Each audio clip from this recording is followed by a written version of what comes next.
अवांजी समातुन ताईं radio voice of Sindh London. Radio voice of Sindh London जे इन ख़ुसूसी प्रोग्राम में सामीन अवां जो मेज़बान वहीद मुस्तफ़ा अवां जी समातन में अवां खे भलीकार चाहियां थो। सामीन, radio voice of Sindh London पारां अॼु हफ़ीज़ चांडियो जो लेख जंहिंजो उनवान आहे नाइला खां निमरता ताईं अवां जी मालूमात लाइ पेश करे रहिया आहियूं। लाड़काणे जी आसपा डेंटल कॉलेज जे हॉस्टल नंबर 3 मां मिलियल डॉक्टर निमरता जो मौत अञा गुजारत बणियल आहे। संदसि मौत ख़ुदकशी आहे या क़तल रिपोर्ट अचण ताईं कुझु चई नथो सघिजे। ॿिन्ही सूरतनि में संदसि मौत जी ज़िम्मेवारनि खे कानून जे कटहरे में आणे खेनि कैफ़र किरदार ताईं पहुचायो वञे, पर जंहिं समाज में असां रहूं था उते इंसाफ़ जे हासिलात ॿॿरनि खां ॿेर घुरण बराबरि आहे। निमरता खां अॻु सिंध यूनिवर्सिटी जी शागिर्दियाणी नाइला रिंद बि अहिड़े मौत मारी वई जंहिंजो अॼु ताईं को बि दाद न फ़रियाद थियो आहे। हर मुहज़्ज़म मुआशिरे अंदरि औरत जो अज़मत भरियो किरदारु हूंदो आहे। औरत ॾांहुं मर्द जो रवैयो मुस्बत हुजणु घुरिजे, न कि मनफ़ी हुजणु घुरिजे। पर पाण जंहिं नीम भोतार के समाज में रहूं था उतड़े औरतुनि जी इज़तनि जा जनाज़ा सरेआम निकिरंदे ॾिसंदे बुड़क बि नाहियूं कुछी सघंदा। अहिड़नि हानियुनि ते सवाइ सोशल मीडिया ते वावेला करण खां अलावा ॿियो कुझु करण खां बिना क़ासिर थी वेंदा आहियूं। अहिड़नि वाक़िअनि ते मजमूए तौरु असीं सभ जा सभु जहिड़ोक पंहिंजा चप ई सिबाए छॾींदा आहियूं। पंहिंजे अहिड़े मुजरमाणे ख़ामोशी ॿियनि वाक़िअनि जे बर्पा थियण खे हथी ॾियारींदी आहे। थियण त ईअं घुरिजे त जॾहिं बि निमरता कुमारी जहिड़नि सूरमियुनि जा अलनाक हादसा रूनमा थियनि त पूरी क़ौम जो अहिड़ो त भरपूर रद अमल अचणु घुरिजे जो हितां जी रियासत अहिड़नि ॿियनि खोड़ शागिर्दियाणियुनि खे तहफ़ुज़ ॾियण ते मजबूर थी पवे। पर हिते ईअं न आहे थींदो। असांजी ख़ामोशी मां अहिड़े खोड़ सारे निमरताउनि ते मनफ़ी असर पवंदा आहिनि।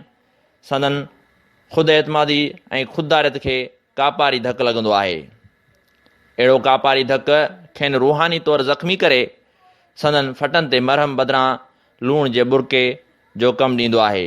हीअ उहा सिंध आहे जिते हर रोज़ अलाए केतिरनि ई निमरताउनि जी ख़्वाहिशनि खे मज़हबी मुतभेद ऐं ईसा जीअं सलेबनि ते चाढ़ियो वेंदो आहे। संदन अजरनि ख़्वाबनि जो क़तल कयो वेंदो आहे। मूं जेॾियुनि मलीर में चूंडुनि मोक मिहा भणे साण भतार भाइर पीरूं चूंडिया। असांजे समाज जी बीहक कुझु अहिड़ी आहे जो असां कई अलमिया पंहिंजे अंदर में खणी घुमूं था, जंहिंजो सबबु वरी असांजो रियासती निज़ाम आहे जंहिंमें कानून कोरीअड़े जीअं ॼार में आहे, जंहिंजो खाज हमेशह मिडल लोअर क्लास ई रहियो आहे।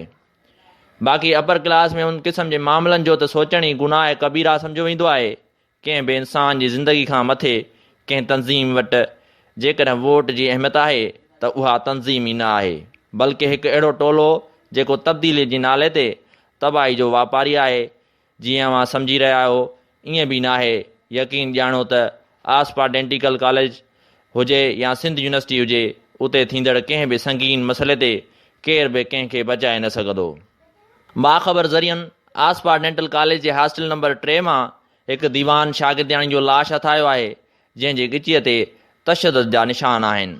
सच त संदसि लाश साम्हूं अचणु केतिरनि ई सवालनि खे जनमी रहियो आहे। अफ़वाह उहे बि आहिनि त निमरता कुमारी ख़ुदकशी कई आहे। सच इहो आहे त लाड़काणे जहिड़े शहर में निमरता जो लाश ते सिंध जी सान्यामंदनि हिकु भरपूर एहतजाज रिकॉर्ड थियणु घुरिजे, जंहिंमें मक़तूल न्याणी जे खून में मुलवस उन्हनि लिकल अंसरनि खे मुंतक़ी अंजाम ताईं पहुचणु घुरिजे।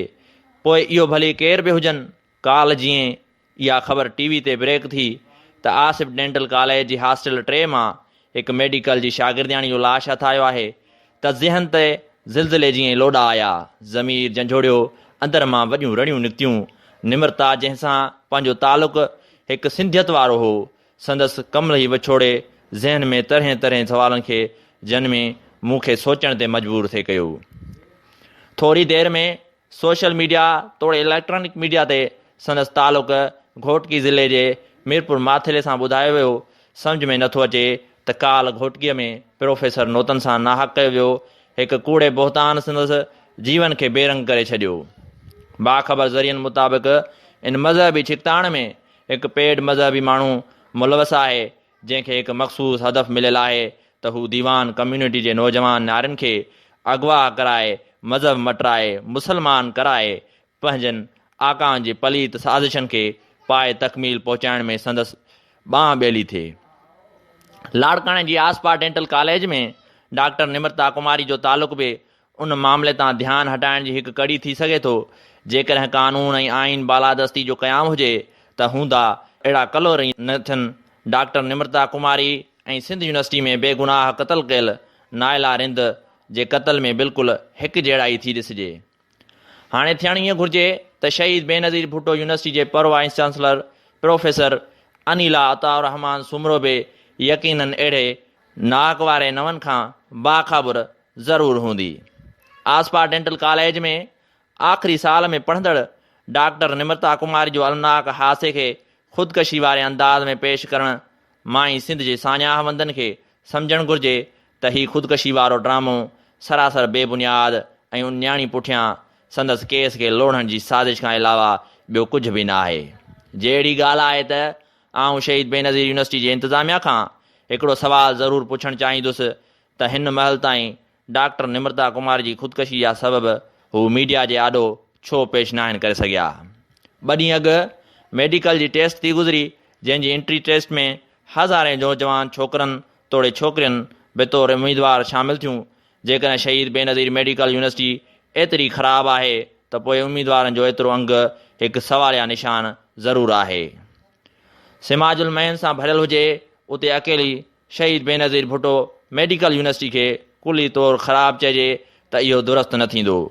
मक़तूला शागिर्दियाणी डॉक्टर निमृता कुमारी लतीफ़ साईं जे रिसाले में मौजूदु सूरमियुनि जीअं हिकु पाक ऐं पवित्र सूरमी हुई, जंहिं पंहिंजे घर मारनि सां मुंहं में मरण खे तरजीह ॾिनी पर मारनि खे कॾहिं बि न लॼायो। डॉक्टर निमृता कुमारी जे नेणनि में उदास सिंध जी तस्वीर हुअण बावजूदि जा मुर्क हुई, सा उन ख़ुशहाल सिंध जे करे हुई जंहिं लाइ हुन राति ऐं ॾींहुं महिनत करे डॉक्टर थियणु चाहियो। हुन त शाह साईं खे हीअं सां हंडाए शाह जी सूरमी थियणु थे चाहियो। कंहिंखे कहिड़ी ख़बर त हू हुन साॻे जबर जे वर चाढ़ी वेंदी जंहिं ख़िलाफ़ हुन हिकु औरत हूंदे दाई जो किरदारु बि ख़ूबी निभायो। हू जंहिंखे कॉलेज जवन हिकु जेॾियूं मारई जो अक्स सम्झी साणसि चर्चा हणंदियूं हुयूं, अॼु संदसि उन मुर्क खे मात ॾींदड़ धुरियूं यकीनन परेशान हाल हुअण सां गॾु संदसि इन लाज़वाल मुर्क आॾो शर्मिंदा ज़रूरु थींदियूं हुंदियूं। छो जो हू त मारीअ जे पवित्रता ते नाज़ कंदड़ हिकु निज सिंधी ॼाई हुई जंहिं वटि मुर्शिद खां मथे मिटीअ जो मान हुयो। हुन लाइ त इज़त ऐं आबरू ई सभु कुझु हुयो। संदसि अलनाक मौत संदसि समाज लाइ हिकु वॾो हाञो आहे। सिंध जे मर्दाणे समाज में औरत मर्दनि हथां हूअं त अलाए कहिड़ियुनि कहिड़ियुनि बेवाजिबियुनि ऐं नाइंसाफ़ियुनि जो शिकार थींदी पई आहे, पर इहा संदसि बहादुरी जो बेमिसाल नमूनो ऐं आला क़दरुनि जी निशानी आहे त हुन कॾहिं बि पाण ते थींदड़ जबर ते बाहियो न आहे, न ई पंहिंजनि वरनि खे बदनामियुनि जे वर चाढ़ियो आहे। अहिड़ी समूरी सूरत हाल में सवाल इहो थो पैदा थिए त नेठि सिंध जे समूरियुनि यूनिवर्सिटी अंदरि इल्मु पिराईंदड़ शागिर्दियाणनि सां अहिड़ा कलवर छो ऐं छाजे लाइ कया था वञनि। सिंध जे अहिड़नि शानदार शागिर्दियाणनि खे ख़ुदकशी लाइ छो थो मजबूर कयो वञे। किथे ईअं त न आहे उन्हनि समूरियुनि शागिर्दियाणनि खे क़तल करे ख़ुदकशियुनि जा रंग ॾेई केसनि खे गुजारत बणायो थो वञे। ऐं कसम सां इहा ॻाल्हि ज़रूरु लिखणु चाहींदुसि त डॉक्टर निमृता कुमारी जहिड़नि पाक पवित्र न्याणियुनि जे बेगुनाह क़तल वग़ारत ते शाह अब्दुल लतीफ़ भिटाई जा सभई सरसोग में कारो लिबास ओढ़े मातम करे रहिया हूंदा।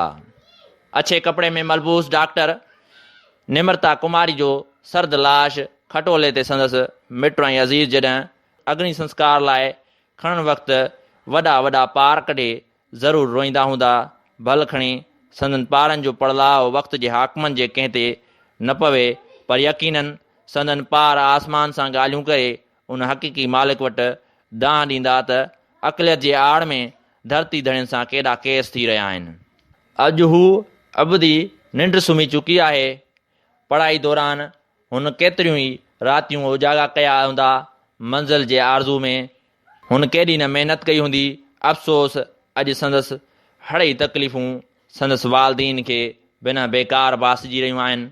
अॼु संदसि झूर पोड़े माउ खे पंहिंजी उन लाडली धीअ जूं उहे ॻाल्हियूं यादि अची ॾंगी रहियूं आहिनि त संदसि धीअ इम्तिहाननि में अवल अचण करे निंड जो पूराव करे न सघी।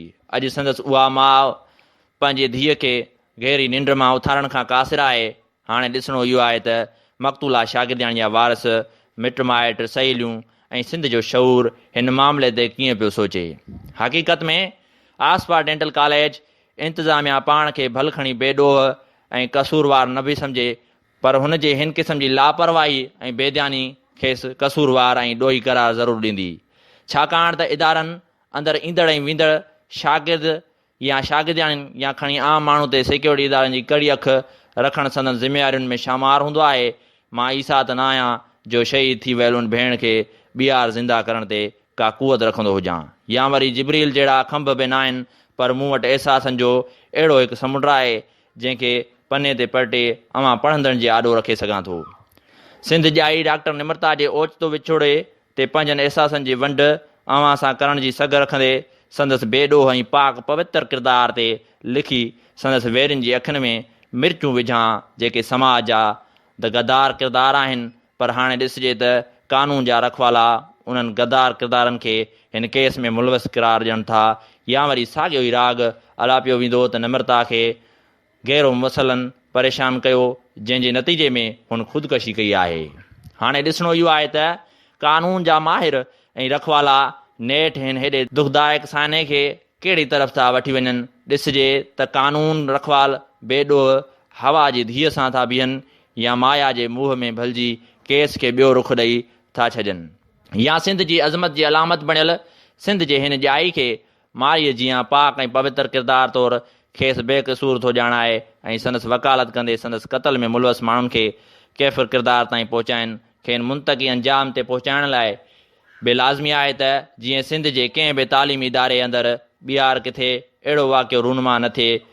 सिंध जे नौजवान शाइर ख़ालिद चांडे डॉक्टर निमरता कुमार जी अलनाक मौत ते पंहिंजो अहसासु कुझु हीअं वेंदियो आहे त तूं नालो छो रखियो पंहिंजो निमरता, उन्हीअ सां छा वञे कंहिंजो निमरता, अखियुनि में सतरंगीअ जो छा ख़वाब पालियई, चपनि ते मुर्क छाजी लाइ टाकियई, न कंहिंजो ॾुख ॾिठो तोखां थियो पए, न पल खण लहे रुठो तोखां थियो पए, समूरो ॾेह जा ॾुख तुंहिंजा छो हुआ, समूरो लोक जा सुख तुंहिंजा छो हुआ, मोहबत खे बणियाई धर्म छा लाइ रखियो तो कीन कोई वहम छा लाइ, हयाती साण तुंहिंजो प्यार छा हो, समूरो प्यार में संसार छो हो, ज़माने खां घुरे छाकाणि वफ़ा हुई, गुनाहनि खां वॾी तुंहिंजी कथा हुई, निमरता कीअं मारनि था माण्हू, उन्हीअ खे ख़ुदकशी भाइनि था माण्हू। सामईन, ही प्रोग्राम अवां जी समातुनि में पेश कयोसीं। हिन मज़मून जो उनवान हुयो नाइला खां वठी निमरता ताईं, जंहिंजो लेखक हुयो साईं हफ़ीज़ चांडियो। हाणे पंहिंजे मेज़बान वहीद मुस्तफ़ा खे ॾींदा इजाज़त, वरी अवां जी समातुनि में हाज़िर थिबो सदाईं गॾु।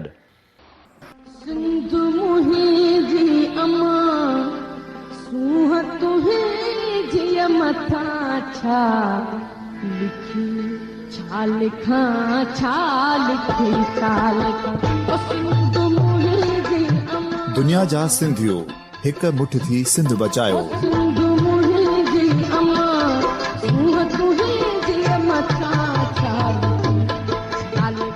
सिंध जो क़ौमी आवाज़ radio voice of Sindh London.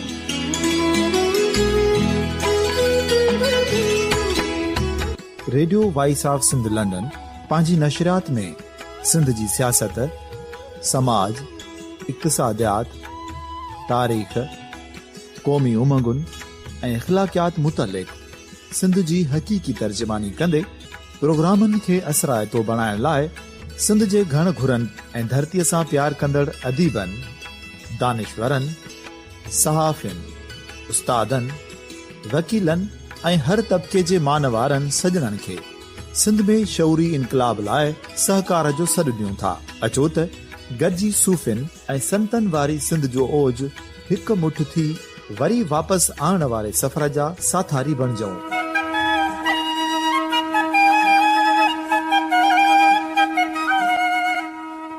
हिकु नए सुबुह जी शुरूआत जो पड़ाॾो घर घर ॻोठ ॻोठ ऐं शहर शहर ताईं पहुचायो। शाल सिंध आबाद ऐं ख़ुशहाल थिए। सिंधी माण्हू सुखियो ऐं सताबो थिए।